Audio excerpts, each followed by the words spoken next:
ஐநா சபை. இந்த ஐநா சபையை பற்றி பேசணும், இல்லை ஐநா சபைன்ற ஒரு வார்த்தையை சொன்னாலே உங்கள் எல்லாருக்கும் மனசில் வந்து ஒரு இமேஜ் வரும்.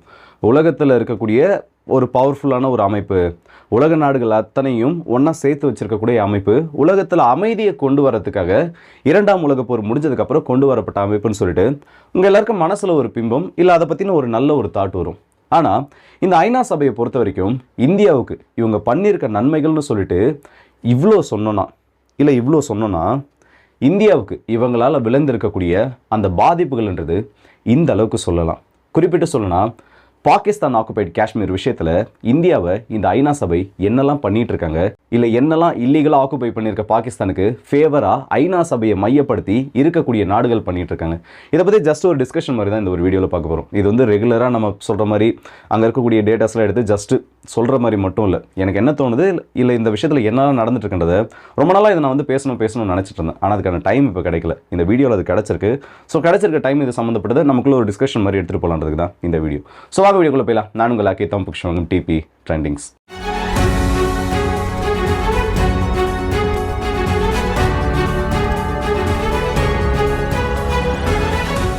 Pakistan occupied Kashmir, POK. India சுதந்திரம் வாங்கினதுலேருந்து இதுக்கு முன்னாடி நம்ம ஆண்ட பிரிட்டிஷாக இருக்கட்டும், இல்லை அதுக்கப்புறம் நம்ம இந்தியா சுதந்திரம் அடைஞ்சதுக்கு அப்புறமும் நம்மளை ஒரு அளவுக்கு மேனேஜ் பண்ணுறதுக்காக அவங்களால நியமிக்கப்பட்ட அதிகாரிகளாக இருக்கட்டும், இவங்க யாருமே இந்தியர்களையும் சரி, இல்லை இந்தியாவிலேருந்து பிரிஞ்ச நாடுகளும் சரி நிம்மதியாக இருக்கணும்னு அவங்க மனசில் கொஞ்சம் கூட எண்ணமே கிடையாது. இதுக்கு மெயினான காரணம் என்னன்னா, இந்த பிரிட்டிஷ்காரங்களை பொறுத்த வரைக்கும் அவங்களோட ஒரு மெயினான அஜெண்டா, இல்லை அவங்களோட ஒரு மெயினான மோட்டோ என்னன்னா, டிவைட் அண்ட் ரூல், பிரித்தாளும் சூழ்ச்சின்னு சொல்லுவாங்க. ஏன் இன்னைக்கு இந்தியாவிலையும் இதே மாதிரி ஒரு சூழல் பல்வேறு இடங்களில் நிலவிட்டு இருக்கு. இந்த பிரித்தாளும் சூழ்ச்சியில் என்ன பெருசாக பண்ணிடுவாங்க, இல்லை என்ன பெருசாக பண்ணிட்டு இருக்காங்கன்னா, உலகத்தில் இருக்கக்கூடிய அத்தனை நாடுகளையும் சரி, அத்தனை நாடுகளும் இல்லை, இப்போ ஏதாச்சும் ஒரு நாட்டில் ஒரு அரசாங்கம் நடந்துட்டு இருக்கு, இல்லை ஏதாச்சும் ஒரு நாட்டில் ஒரு பிரச்சனை பெருசாக நடந்துட்டு இருக்குன்னா அவங்கள அதை விட்டு டைவர்ட் பண்ணணும். அது மட்டும் இல்லாமல் இன்னைக்கு 2 நாடுகளுக்குள்ள ஒரு பகைமையானது இருக்கு. வருங்காலத்தில் யாரோ ஒருத்தவங்க ஓவர்டேக் பண்ண தான் போறாங்க. ஆனால் அப்படி அவங்க பண்ணக்கூடாதுன்னா அவங்க வளரக்கூடாது. அப்படி அவங்க வளரக்கூடாதுன்னா அவங்க வளர்ச்சியை பற்றி யோசிக்கக்கூடாது. ஒரு மனுஷன் வளர்ச்சியை பற்றி யோசிக்கக்கூடாதுன்னா அவனை எந்த விஷயத்திலையும் நாட்டம் இல்லாமல் அவனை உள்ளுக்குள்ள இருக்கிற பிரச்சனைகள் மூலியமாகவே அடிக்க வச்சுக்கணும். மனித வர்க்கத்தை பொறுத்த வரைக்கும் இன்னைக்கு ஒருத்தன் வந்து அதிகமாக ஒரு விஷயத்தை பற்றி பேசுவோன்னா, ஒன்று ஜாதி, இன்னொன்று மதம்.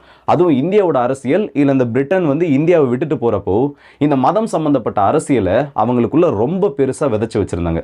அதுக்கு முன்னாடி இருந்த ஒற்றுமை கூட சுதந்திர இந்தியாவில் வந்துடக்கூடாதுன்றதுல ரொம்பவும் தெளிவாக இருந்தாங்க.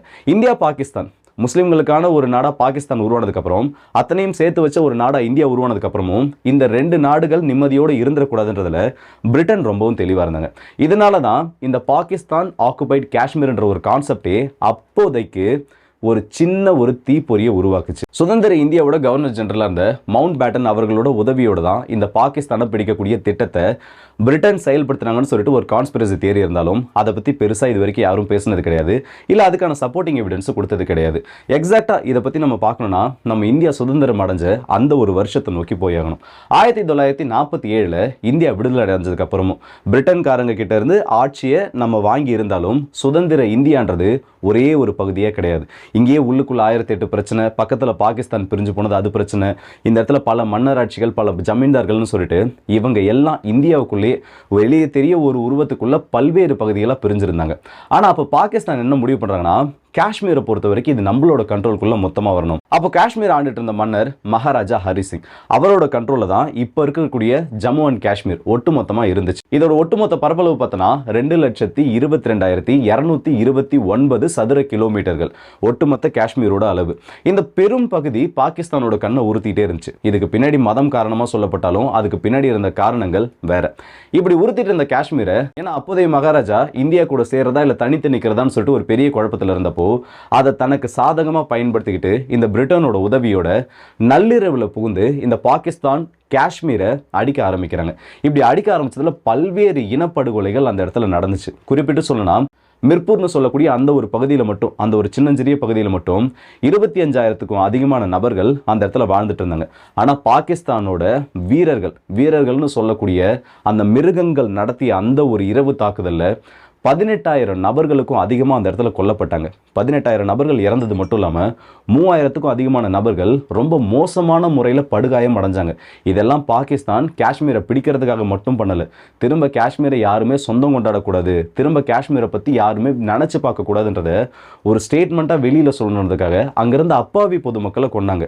இதுக்கப்புறமா தான் மகாராஜாவுக்கு சில விஷயங்கள் புரிஞ்சு நமக்கு இந்தியா கூட சேர்ந்தாதான் சில நன்மைகள் வரும், இந்தியாவோட காஷ்மீரை இணைச்சிட்டா மட்டும்தான் நமக்கு ஒட்டுமொத்தமாக இதில் வெற்றி கிடைக்கும், நம்மளோட மக்களை காப்பாற்ற முடியும்னு IOA சைன் பண்ணி இந்த இடத்துல இந்தியா கூட சேர்ந்தாங்க.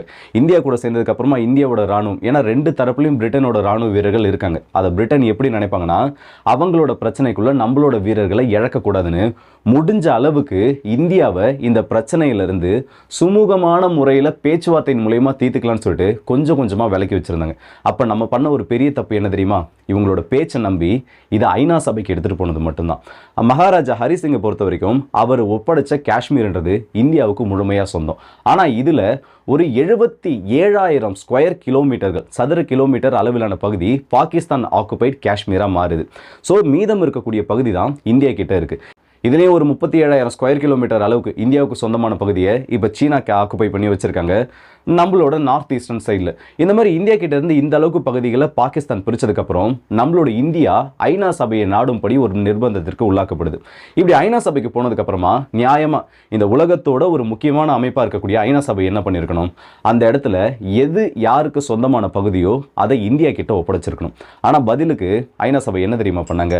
இந்த இடத்துல ஒரு சீஸ்ஃபயரை கொண்டு வாங்க, LAC லைன் ஆஃப் ஆக்சுவல் கண்ட்ரோல்ன்றது எப்படி இந்த பக்கம் சீனா பக்கம் நமக்காக உருவாக்கி கொடுக்கப்பட்டிருக்கோ அதே மாதிரி LOCன்றது பாகிஸ்தான் ஆக்குபைடு காஷ்மீரில் ஒரு சீஸ்ஃபயரை கொண்டு வந்து LOCக்கு இந்த பக்கம் இருக்க பகுதிகளை மட்டும் நம்மளை கண்ட்ரோல் பண்ண வச்சாங்க. ஆக்சுவலாக இது எப்படி பாகிஸ்தானுக்கு ஃபேவராக முடிஞ்சிருச்சுன்னா, அக்ரஷனையும் அவனே பண்ணிட்டு அவன் நம்மளோட நிலத்தையும் பிடுங்கிட்டு அந்த இடத்துல கண்ட்ரோலையும் அவங்ககிட்ட கொடுத்துட்டு எல்லையை போட்டு வேலியை போட்டு நம்மளை வேடிக்கை பார்க்க வச்சாங்க. ஐநா சபையை நாடினதோட ஒரே விளைவு இல்லை ஒரு பெரிய தோல்வினா நமக்கு இது மட்டும்தான். நம்மளோட நிலத்தை இன்னொருத்தங்க கிட்டுட்டு நம்ம வேடிக்கை அந்த பக்கம் நின்று வேடிக்கை பார்த்துட்டு இருந்தோம். இதுதான் நடந்துச்சு. இதோட இது முடிஞ்சுதான்னு கேட்டனா அதுவும் கிடையாது. இந்த காஷ்மீர் மேலே, ஒட்டுமொத்த காஷ்மீருக்கு மேலே பாகிஸ்தானோட அந்த குறின்றது கொஞ்சம் கூட மாறும். இதுக்கு அடுத்தபடியாக 1965 ஆப்ரேஷன் கிப்ரல்டாரை லான்ச் பண்ணுறாங்க.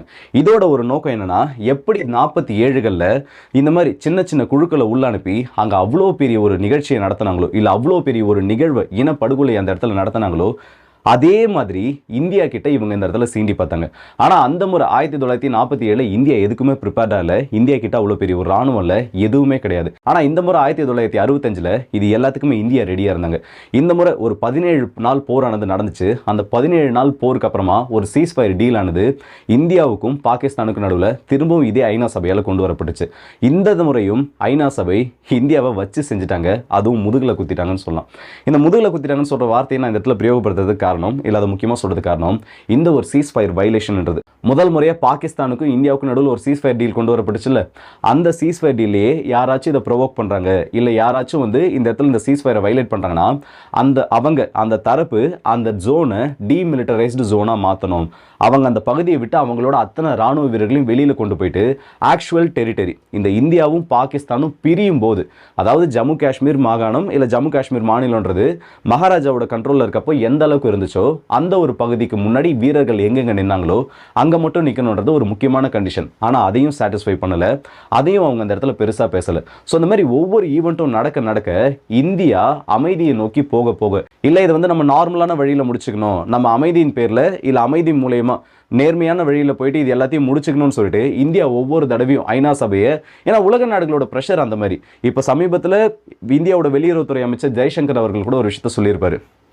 UK, அமெரிக்கா, பிரான்ஸ், இன்னும் பல நாடுகள், இந்த ரஷ்யாவை தவிர்த்து இருக்கக்கூடிய நாடுகள் அத்தனை பேரும் பாகிஸ்தான் விஷயத்தில் இது வரைக்கும் இந்தியாவுக்கு ஃபேவரான முடிவு ஒரே ஒரு தடவை கூட எடுத்ததில்லை. இந்த போர்க்கால சூழல்கள் அத்தனையிலையும் குறிப்பாக அமெரிக்காவை சொல்லணும்னா இந்த பாகிஸ்தான் ஆக்குபைடு காஷ்மீர் விஷயத்தில் இந்தியாவுக்கு ஆதரவாக நிற்க வேண்டிய இடத்துல, ஏன்னா இந்தியா பக்கம் தான் நியாயம் இருக்குது, ஒட்டுமொத்த காஷ்மீரும் இந்தியாவுக்கு சொந்தமானது, அந்த மாதிரி ஒரு இடத்துல பாகிஸ்தானுக்கு மட்டும்தான் இவங்க ஃபேவராக நின்றுட்டு இருக்காங்க. பாகிஸ்தான் ஆக்குபைடு காஷ்மீர் ஒட்டுமொத்தமும் அவங்களுக்கு சொந்தன்ற ஒரு ஸ்டாண்டில் எந்த தடவை நம்ம ரெசல்யூஷன் எடுத்துகிட்டு வந்தாலும், இல்லை எந்த தடவை ரஷ்யாவோட சப்போர்ட்டோடு நம்ம அங்கே இருக்கிற சில விஷயங்களை பண்ணாலும், எல்லா இடத்துலையும் அமெரிக்கா வீட்டோ அதிகாரத்தை பயன்படுத்தியிருக்காங்க இல்லையா, அந்த ஓட்டிங்கில் இந்தியாவுக்கு எதிராக நின்று இருக்காங்க. ஸோ இந்த மாதிரி நம்ம எப்போல்லாம் இந்த ஐநா சபையை நாடி போகிறோமோ அப்போல்லாம் நமக்கு கிடைச்ச வெற்றின்றது இது வரைக்கும் ஒன்று கூட இல்லை. வெற்றினா என்ன சொல்லுவீங்க? லாஸ்ட்டாக 2021 ஒரு சீஸ்ஃபயர் எடுத்துகிட்டு வந்தாங்க. சீஸ்ஃபயர்லாம் இந்த இடத்துல வெற்றியே கிடையாது. நம்மளோட சொந்தமான இடம் நம்ம கிட்ட இருக்கணும். சீஸ்ஃபயர்ன்றது அவங்க சொல்கிற பேச்சை கேட்டு நம்ம அடங்கி போகிறது மட்டும்தான்.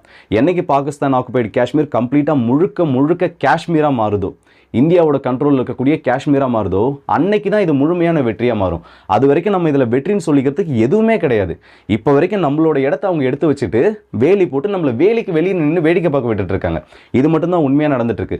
இதில் மதம் சம்மந்தப்பட்ட பிரச்சனையோ, இப்போ இதுக்கு கீழே நீங்கள் நிறைய பேர் சொல்லலாம், நீ ஹிந்துக்களுக்கு ஆதரவாக பேசுகிற. நான் பேசிட்டு இருக்கிறது இந்தியா பாகிஸ்தான் பற்றி, பாகிஸ்தான் ஆக்குபைடு காஷ்மீர் பற்றி. இதில் ஹிந்துக்களை பற்றி எதுவும் வராது. நான் விளையாட்டுக்கெல்லாம் சொல்லலை. எப்போ நம்ம இந்த மாதிரி சம்மந்தப்பட்ட சில வீடியோஸ் போடாலும் அதுக்கு கீழே இந்த செட் ஆஃப் கமெண்ட்ஸை என்னால் நல்லா பார்க்க முடியும். இதில் நான் இந்துக்களை பற்றி மென்ஷன் பண்ணல, முஸ்லீம்களை பற்றி மென்ஷன் பண்ணல. ஏன் பாகிஸ்தான் ஆக்குபைடு காஷ்மீரில் அவ்வளோ முஸ்லீம் சகோதரர்கள் இருக்காங்க, அவங்க எல்லாம் சந்தோஷமா இருக்காங்க நீங்க நினைச்சிட்டு இருக்கீங்களா? ஆனால் ஒரு விஷயத்தை என்னால் தெளிவாக சொல்ல முடியும். இந்த 2021 அப்புறம் காஷ்மீரில் நிறைய விஷயம் மாறி இருக்கு. அந்த இடத்துல டூரிசம் டெவலப் ஆயிருக்கு, அந்த இடத்துல நிறைய இன்வெஸ்ட்மெண்ட்ஸ் வந்திருக்கு, அந்த இடத்துல எப்பயும் இல்லாத அளவுக்கு ஃபாரின் டூரிஸ்டோட அரைவல்ன்றது அதிகமாக இருக்குது. 2010க்கு முன்னாடி இருந்ததை விட, அதாவது 2008 காலகட்டத்துக்கு அப்புறமா இப்போ நீங்கள் 2021 2028லேருந்து 2021 இந்த ஒரு டைம் சார்ட்டை எடுத்து பார்த்துட்டு 2021க்கு அப்புறம் இப்போ நீங்கள் பிரித்து பார்த்தீங்கன்னா அந்த இடத்துல டெவலப்மெண்ட் நிறைய நடந்திருக்கு. இதை நான் இந்த ஒரு அரசியல் கட்சி அவங்க அந்த இடத்துல ஆட்சியில் இருக்காங்க இல்லை சென்ட்ரலில் இவங்க இருக்காங்க அப்படி சொல்லலை. இந்த இடத்துல மாற்றங்கள் ஏற்பட்டிருக்கு. நீங்கள் இந்த வீடியோ கீழே அப்படி கம்பேர் பண்ணுறீங்க இல்லை கமெண்ட் பண்ணுறீங்கன்னா நீங்கள் கம்பேர் பண்ணி பார்த்துட்டு கூட பேசலாம். ஸோ இந்த இடத்துல நான் அரசியலை பற்றி எதுவும் பேசலை, அந்த இடத்துல நடந்துட்டு இருக்கக்கூடிய ஈவெண்ட்ஸை பற்றி தான் பேசிட்டு இருக்கேன். அது மட்டும் இல்லாமல் இதில் இந்த பாகிஸ்தான் ஆக்குபைடு காஷ்மீரில் பாகிஸ்தான் பண்ணியிருக்கக்கூடிய ஒரு பெரிய நமக்கு அவங்க வச்ச ஒரு பெரிய ஆப் என்ன தெரியுமா? இந்த பாகிஸ்தான் ஆக்குபைடு காஷ்மீரில் இருக்கக்கூடிய ஒரு 5000 ஸ்கொயர் கிலோமீட்டரை சீனாவுக்காக கொடுத்துட்டாங்க. சீனாவுக்கு கொடுத்தது மட்டும் இல்லாமல் நமக்கும் ஆப்கானிஸ்தானுக்கும் இருக்கக்கூடிய ஒரே ஒரு அந்த வகான் காரிடார்னு சொல்லுவாங்க, அந்த லேண்ட் ரூட்டையும் கட் பண்ணி விட்டுட்டாங்க. இப்போ இது எல்லாமே இருந்தால் மட்டும்தான் பாகிஸ்தானுக்கும் சீனாவுக்குமான அந்த ஒரு கனெக்ஷன் நம்மளால் கட் பண்ண முடியும். ஏன்னா ஆக்சுவல் லேண்ட் பார்டர்ன்றது பாகிஸ்தானுக்கும் சீனாவுக்கும் நடுவில் கிடையாது. இந்த பாகிஸ்தான் ஆக்குபைடு காஷ்மீரை வச்சு தான் இவ்வளோ பெரிய ஆட்டத்தை அவங்க போட்டுட்ருக்காங்க. இப்போ இந்த ஒரு பகுதியை மட்டும் நம்ம பிடிச்சிட்டோம்னா சீனாவோட இன்ஃப்ளூயன்ஸ்ன்றது பை லேண்ட் ரூட் பாகிஸ்தானுக்குள்ளே ஜீரோவில் போயிட்டு முடியும்.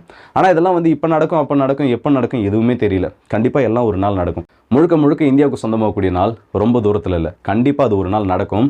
அதுவும் இந்தியா வெற்றி பெறக்கூடிய வகையில் முழுமையாக நடக்கும்ன்றதை நான் நம்புகிறேன். ஸோ நீங்கள் என்ன நினைக்கிறீங்க மறக்காமல் கமெண்ட்ஸில் சொல்லுங்கள். நான் திரும்பவும் சொல்கிறேன், இதில் அரசியலையோ மதத்தையோ நான் எதையும் கொண்டு வரல. அப்படி இருந்தாலும் நீங்கள் அதை பற்றி தான் பேசுவேன் இல்லை இந்தியாவை பற்றி பேசினாலே அதுக்குன்னு ஒரு சில செட் ஆஃப் வேர்ட்ஸை தான் நான் யூஸ் பண்ணணும்னா இதுக்கப்புறம் நான் சொல்கிறதுக்கும் வேறு எதுவும் இல்லை. ஸோ இந்த வீடியோ பற்றி உங்களோட இடத்துல கமெண்ட் செக்ஷனில் சொல்கிறேன். குறிப்பாக சொல்லணும்னா பாகிஸ்தான் ஆக்குபைடு காஷ்மீர் இது இந்தியாவுக்கு தான் சொந்தம்னு சொல்லிட்டு நான் 100% அடித்து சொல்கிறேன். இன்கேஸ் இதில் ஏதாச்சும் உங்களுக்கு மாற்று கருத்து இருந்துச்சுன்னா அது ஏன்னு சொல்லிட்டு நீங்கள் கமெண்ட்ஸில் சொல்லுங்கள். நானும் தெரிஞ்சுக்கிறேன் நீங்கள் என்ன சொல்கிறீங்கன்னு சொல்லிட்டு. ஸோ அடுத்த வீடியோஸ் இப்போ மதுரை வந்து விடுபடுது உங்கள் எல்லாருக்கே.